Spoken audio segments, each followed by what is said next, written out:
Assalamualaikum warahmatullahi wabarakatuh. Sebelumnya, perkenalkan, nama saya Juliana Nur Amaya Putri dengan NIM 2207016012. Di sini saya akan membahas mengenai wacana teori ilmu sosial kritis. Wacana. Wacana atau discourse ini tuh berasal dari bahasa Latin yaitu discursus yang diartikan dalam dua pengertian baik secara sempit ataupun secara luas. Secara sempitnya sendiri, wacana itu diartikan sebagai cara kita menggunakan bahasa dalam kehidupan sehari-hari, baik itu secara lisan ataupun tulisan.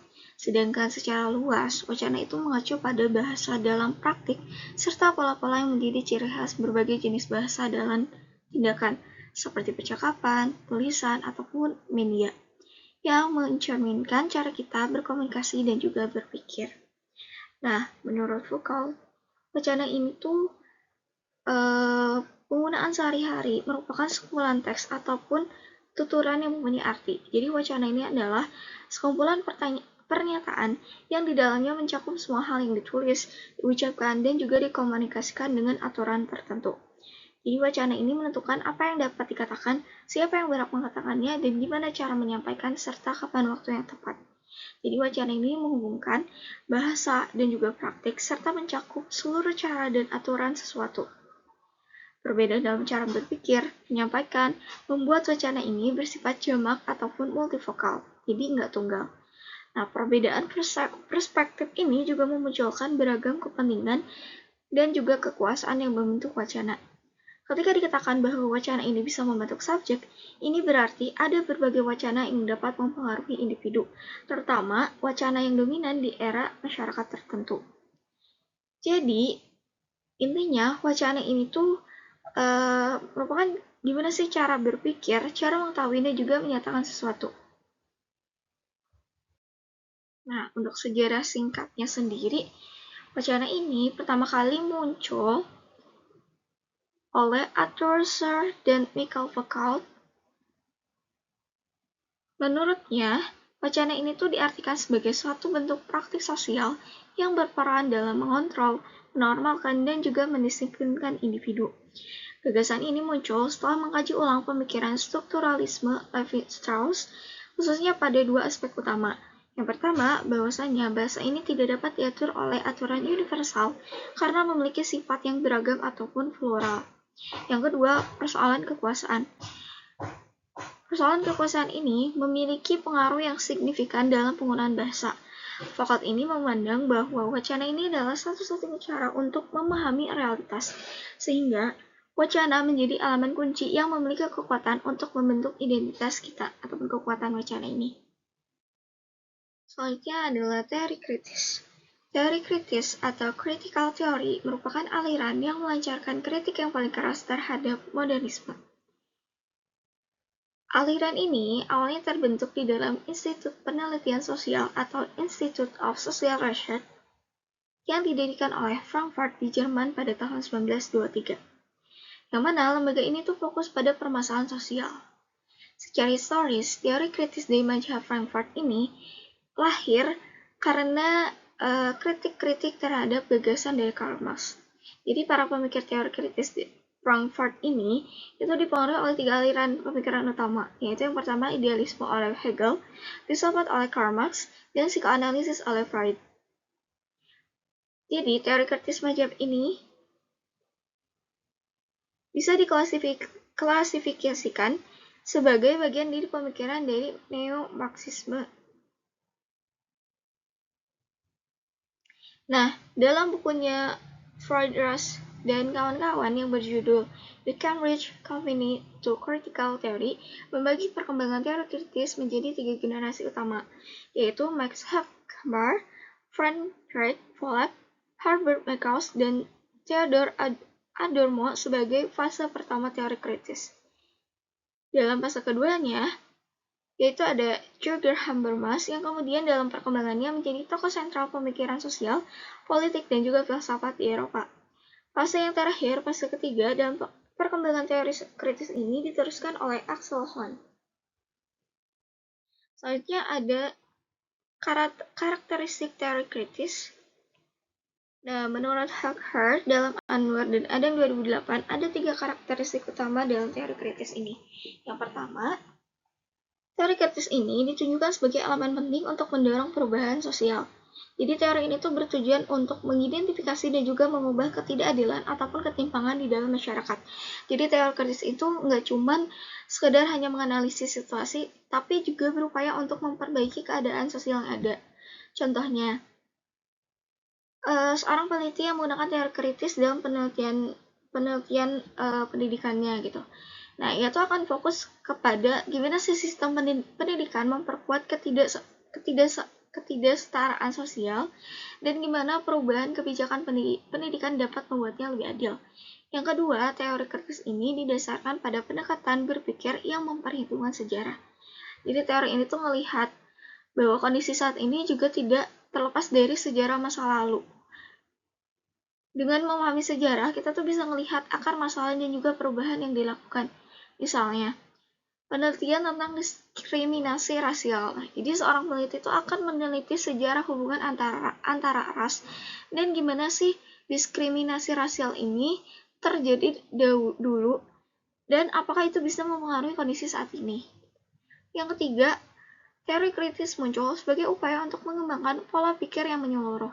Jadi teori kritis itu berusaha untuk melihat suatu masalah secara menyeluruh dengan mempertimbangkan berbagai aspek sosial, politik, dan juga ekonomi yang saling berkaitan. Contohnya, misalnya, peneliti yang mengkaji media massa dengan teori kritis akan dia hanya melihat konten berita, tapi juga gimana sih faktor ekonomi, politik, mempengaruhi cara berita disampaikan dan juga diterima oleh publik. Atau contoh lainnya seperti di dunia kerja, misalnya ada seorang manajer menggunakan teori kritis ketika melihat rendahnya kinerja karyawan. Mereka tuh malas ataupun nggak semangat dalam bekerja. Nah, manajer ini tuh ngeliat aspek-aspek sosial dan juga ekonominya gitu. Jadi ngeliat apakah mungkin beban kinerjanya yang terlalu berat ataupun upahnya yang terlalu rendah gitu. Jadi mempengaruhi semangat kerja mereka. Jadi nggak cuma dari satu sisi aja, tapi dilihat dari berbagai sudut pandang.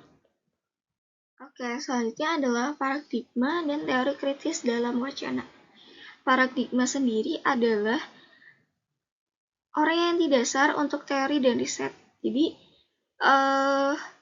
paradigma keilmuan yang merupakan sistem keseluruhan dari cara berpikir. Paradigma ini terdiri dari asumsi-asumsi dasar, teknik riset yang digunakan, dan juga contoh seperti apa yang seharusnya. Nah, ini dalam Kamarudin 2013 mengungkapkan teknik riset yang baik. Yang pertama, itu adalah ciri pemahaman paradigma kritis tentang realitas. Jadi realitas dalam pandangan kritis ini sering juga disebut dengan realitas semu ataupun tidak alami. Karena hasil dari konstruk dari kekuatan sosial, politik, dan juga ekonomi. Jadi dalam pandangan paradigma kritis ini, realitas nggak cuma hanya berada di dalam harmoni, tapi penuh dengan situasi konflik dan juga penguatan sosial. Contohnya, media massa ini dianggap milik bersama masyarakat dan juga memihak kepada masyarakat atau netral lah. Tapi realitanya seiring dengan berjalannya waktu, media massa sekarang sering banget dimanfaatkan oleh berbagai pihak yang berkuasa, baik untuk kepentingan sosial, politik, dan juga ekonomi. Yang mana mereka ini bisa mempengaruhi publik ataupun masyarakat. Ini sering banget kita ketemui di masa-masa kampanye politik. Yang kedua itu adalah ciri tujuan penelitian paradigma kritis. Jadi tujuan penelitian ini adalah mengubah ketidakadilan yang ada di dunia. Jadi peneliti dalam pendekatan ini biasanya sangat terlibat dalam menentang ketidakadilan sosial yang nyata, membongkar keyakinan yang salah ataupun mitos, dan menunjukkan bagaimana dunia seharusnya berfungsi dengan lebih adil sambil memberikan kritik terhadap kondisi yang ada. Misalnya, penelitian tentang ketimpangan sosial di pendidikan. Seorang peneliti ini mungkin nanti akan meneliti gimana si siswa dari keluarga miskin tidak mendapatkan akses pendidikan yang setara dengan siswa yang keluarga kaya. Tujuan penelitiannya adalah untuk mengungkapkan ketidakadilan dan menunjukkan bagaimana seharusnya sistem pendidikan dapat memberikan kesempatan yang sama bagi semua anak tanpa memandang status ekonomi. Jadi peneliti ini tuh ingin mendorong perubahan kebijakan agar sekolah-sekolah lebih adil dalam menyediakan fasilitas dan juga kesempatan belajar. Yang ketiga, ciri titik perhatian penelitian paradigma kritis. Jadi fokus utamanya adalah nilai-nilai tertentu yang membentuk realitas. Ini berarti bahwa ada hubungan yang erat antara peneliti dengan objek yang diteliti. Setidaknya, peneliti akan ditempatkan dalam situasi bahwa mereka ingin menjadi aktivis, pembela, aktor intelektual di balik proses transformasi sosial. Dari proses inilah etika, pilihan moral, hingga keberpihakan menjadi bagian yang tidak terpisahkan dari analisis penelitian yang dibuat. Contohnya, seorang peneliti yang menggunakan paradigma kritis untuk meneliti ketidaksetaraan pendidikan di daerah miskin. Itu nggak cuma hanya mencari data tentang tingkat ketulusan, tapi juga mengkritisi sistem pendidikan yang mengakibatkan kebutuhan anak-anak dari keluarga miskin. Peneliti ini tuh ingin mengubah keadaan ini dengan cara mendalami nilai-nilai dan kebijakan yang menyebabkan ketidakadilan dalam sistem pendidikan. Yang kedua, penasaran diri paradigma kritis mengenai cara metodologi penelitiannya. Jadi paradigma kritis dalam ini tuh menekankan penafsiran peneliti pada objek penelitiannya. Berarti ada proses dialogal dalam seluruh penelitian kritis. Dialogal kritis ini tuh digunakan untuk melihat secara lebih dalam kenyataan sosial yang telah ataupun sedang dan juga akan terjadi. Jadi peneliti yang bersangkutan tidak bisa menghindari unsur subjektivitas. Misalnya seorang peneliti yang meneliti dampak kebijakan pemerintah terhadap kelompok minoritas, mungkin nggak cuma hanya mencari data secara objektif, tapi juga berdialog dengan anggota komunitas tersebut untuk memahami pengalaman mereka secara langsung. Jadi peneliti ini nggak cuma hanya mengambil data dari permukaannya saja, tapi mencoba menggali lebih dalam dengan mempertanyakan realitas sosial yang ada. Seperti gimana sih kebijakan itu tuh bisa melengkakan ketidakadilan terhadap kelompok tersebut. Selanjutnya ada fungsi analisis wacana bagi masyarakat. Dengan memberikan kesadaran nyata atas peran mereka di masyarakat, pemikiran ini tuh bersumber dari ilmu itu bersifat value free. Nah, berikut ini adalah agar efektif dalam mencapai tujuannya dalam Supriyadi 2015. Yang pertama itu 1. Termasuk riset yang marginal. Penelitian wacana kritis harus menjadi lebih baik daripada riset lainnya agar dapat diterima.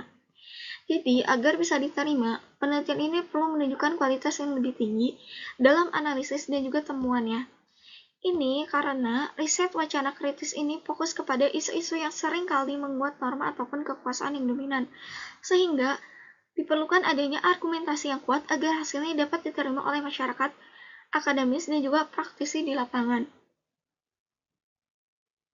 Misalnya, jika penelitian ini mengkritisi kebijakan media yang berpihak pada kekuatan politik tertentu, nah peneliti ini perlu menyajikan adanya bukti dan juga analisis yang sangat mendalam agar kritik tersebut tidak dianggap bias ataupun sepihak, melainkan jadi berdasarkan data yang valid dan juga analisis yang tajam gitu. Terus yang kedua, adanya fokus utama pada permasalahan sosial dan isu-isu politik daripada paradigma dan kebiasaan ataupun tren yang saat ini. Jadi, penelitian wacana kritis itu lebih mengutamakan isu-isu sosial dan juga politik yang mendalam seperti ketidakadilan, pengaruh kekuasaan, dan ketimbangan sosial, ketimbang hanya mengikuti tren ataupun paradigma ilmiah yang sedang populer. Jadi penelitian itu nggak cuma semata-mata untuk mengeksplor tren saat ini aja, tapi lebih menguji struktur sosial dan juga politik yang ada, dan gimana sih hal ini tuh bisa mempengaruhi masyarakat secara luas. Yang ketiga, secara empiris, analisis kritis masalah sosial biasa bersifat multidisipliner. Nah, Biasanya peneliti wacana kritis ini tuh sering menggabungkan berbagai disiplin ilmu seperti sosiologi, politik, ekonomi, dan juga studi media untuk mendapatkan pemahaman yang lebih utuh dan mendalam tentang isu sosial yang sedang dianalisis. Karena isu sosial dan politik itu nggak cuma bisa dipahami hanya dari satu perspektif atau satu disiplin ilmu saja, tapi diperlukan adanya pendekatan yang lebih luas ataupun komprehensif. Contohnya, dalam menganalisis pengaruh media massa dalam kampanye politik, peneliti itu bisa menggunakan teori dari ilmu komunikasi, ilmu sosiologi, dan juga ilmu politik untuk memahami bagaimana media massa ini bisa membentuk opini publik, mempengaruhi kebijakan, dan juga bahkan bisa memobilisasi massa. Yang keempat, bukan hanya menjelaskan struktur wacana, tetapi mencoba menjelaskan pengertian interaksi sosial dan khususnya struktur sosial. Jadi peneliti wacana kritis itu nggak cuma terbatas hanya menganalisis gimana bahasa atau teks dibentuk dan diproduksi, tapi juga berusaha untuk memahami gimana sih teks ini tuh bisa berfungsi dalam konteks sosial yang lebih besar. Jadi peneliti wacana kritis ini berfokus pada interaksi sosial yang terjadi melalui komunikasi dan gimana komunikasi ini tuh bisa membentuk struktur sosial yang ada. Jadi tuh mereka ingin tahu bukan hanya apa yang dikatakan, tapi apa sih makna yang tersembunyi di balik bahasa tersebut dan pengaruhnya terhadap hubungan sosial.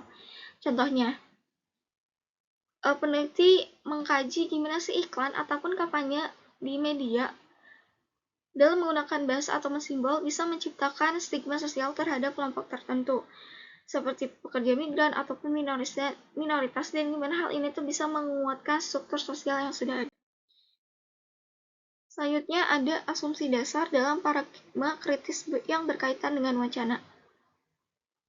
Nah, dengan adanya kekuatan tersembunyi yang mengontrol proses komunikasi di masyarakat, paradigma ini tuh mengakui bahwa di balik komunikasi masyarakat terdapat realitas yang dipengaruhi oleh kekuatan ekonomi dan juga politik. Jadi dalam paradigma kritis itu tuh mengajarkan ke kita untuk nggak langsung mempercayai apa yang terlihat di permukaan, tapi karena apa yang tampak itu belum tentu mencerminkan kebenaran yang sebenarnya. Jadi teori kritis ini tuh mendorong sikap skeptis dan cenderung mempertanyakan realitas, termasuk wacana yang muncul dari teks media itu sendiri. Terima kasih banyak. Mohon maaf apabila ada salah-salah kata dan juga penyampaian. Wassalamualaikum warahmatullahi wabarakatuh.